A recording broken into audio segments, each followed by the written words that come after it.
Most of us are already pretty familiar with the masterpieces that are the Red Dead Redemption series, the GTA series, Manhunt, and even Bully. But in this video, I will be covering a forgotten masterpiece by Rockstar Games that not many people have had the pleasure to play, The Warriors. Released in 2005 for the PlayStation 2 and Xbox, this game brought the cult classic film of the same name to the world of gaming. The movie, released in 1979, was a cultural phenomenon and had gained a cult following in the years after release. The premise of the movie, as well as the game, is relatively simple, as it follows a dystopian-like society where gangs are fighting over territory. Unlike the movie, the game has a bit of a prequel storyline until it catches up to the events of the movie. In this time frame, you as a player are introduced to many different mechanics that this game has to offer, from graffiti tagging, looting, to mugging, all of which add to the gang's reputation and resources. Before diving deeper into the story and any potential spoilers, I want to say that for the game released in 2005, The Warriors boast impressive graphics that absolutely capture the dark and gritty atmosphere of 1970s New York. I mean, I don't really know how New York looked back then, nor can I really say that I've been there ever in my life, but just remembering how it looked in the movie itself, like it's amazing and looks like an exact miniature replica of the scenes from the movie. Even the characters themselves look great, like the environments are detailed and overall the animations are relatively fluid, especially during intense combat scenes. If you haven't seen the movie, the general plot revolves around the warriors who get framed for the murder of Cyrus at a gang meeting where Cyrus was proposing a citywide truce, which would have had the gangs outnumber the police 3 times. But of course, that plan goes straight into the bin when Luther shoots Cyrus and blames the warriors for the attack, prompting a citywide search by every single gang in New York City. Now, with a price on their heads, the warriors rush back to Coney Island in hopes of clearing their name and potentially exposing the real killer. Fighting their way through multiple gangs on their way home, they end up returning with a few members of their gang either arrested or whacked. In the finale, they end up facing against the rogues, led by the psychopath Luther, whom they end up beating and eventually exposing as the real killer. The price on their head is dropped and they end up having a relatively happy ending without Cleon and a few others, as those boys be either dead or arrested. As previously mentioned, the game and the movie have pretty much the same premise with a few notable differences.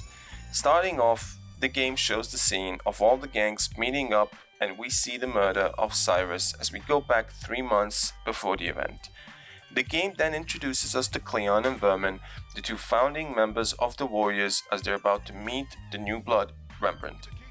Before moving on, I want to say that the game has 9 chapters in total and around 26 missions, with the game taking about 5 to 6 hours to complete. Overall, the prequel storyline done by Rockstar themselves is probably one of the okay-ish parts of the game, as it really serves more like a giant tutorial while introducing more and more of the familiar things from the movie itself. But oh boy, does it introduce those things well. So from the start of the game and the first tutorial with Rembrandt where you learn the basic moves, you're in for a hectic ride, which will include intense action, stealth, intense action, more intense action, tagging up turf, and even a robbing minigame, I guess, I don't know, whatever this is. The game takes you from Coney Island all across New York's dark and gritty streets, where you are fighting many different factions along the way. And let me tell you, the combat in this beat-em-up game is one of the best ever. As some of you may already know, this game was pretty much the basis for Bully when it came to the combat. And even though, for me personally, Bully's combat feels a lot more fluid, I still like this combat in the Warriors a lot. The sheer brutality of this game, along with the sheer amount of beatings you end up giving out, it's just bonkers. It just makes you appreciate the amount of beatings you can give out. Moving on, I want to talk about the hub of operations, which is the Hangout. This place is used by the player to start story missions, and it basically acts as a safe house of sorts for the gang members. You're also free to interact with any of the gang members here and learn a bit more about them. And the Hangout also features separate spaces for training, customization, side activities, as well as a planning room. Once you complete the game, you're also able to use the safe house to start flashback missions, with each showing how a certain member of the gang became a part of it. Each member of the gang has a specific fighting style and special moves that accompany them, so you're never really seeing the same animation or moveset on repeat. Of course, there is some repetition, and that is to be expected from a game that released in 2005, but overall, this is probably one of the most diverse beat-em-up brawler games that has ever been released.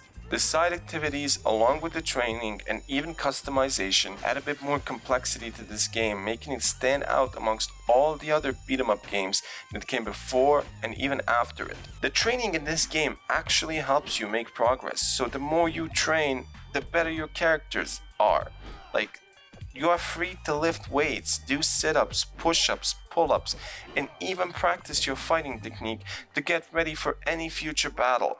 The same thing applies for the customization, as it gives you freedom to upgrade your character's abilities and make them pretty much unstoppable. And I haven't even mentioned the fact that there's a free roam option where you can just go outside and cause absolute mayhem. From just smashing up stores, beating up other gangs, all the way to stealing radios from cars, running from the police.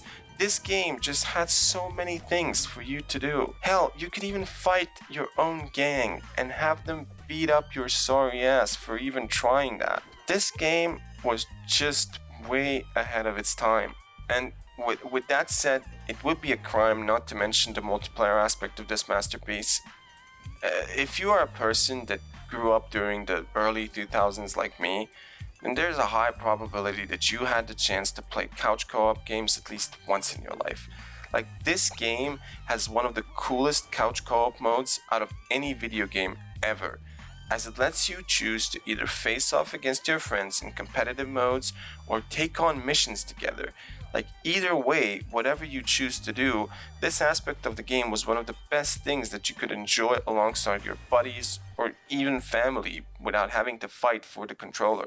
After playing this on a PS2 emulator, I have to say that still to this day, this game is an absolute masterpiece, and anyone who ends up watching this video, like, even if you've already played this game, please go back and play it again. Or, play it if you haven't played it already. This game is very much underrated, and not a lot of people even know about it. But the cult following that this game has, along with the cult following the movie has, should tell you enough about what kind of a masterpiece The Warriors really is. Let me know what you think. Like, is this game a masterpiece to you? Is it underrated? Have you ever even played it? Do you plan on playing it?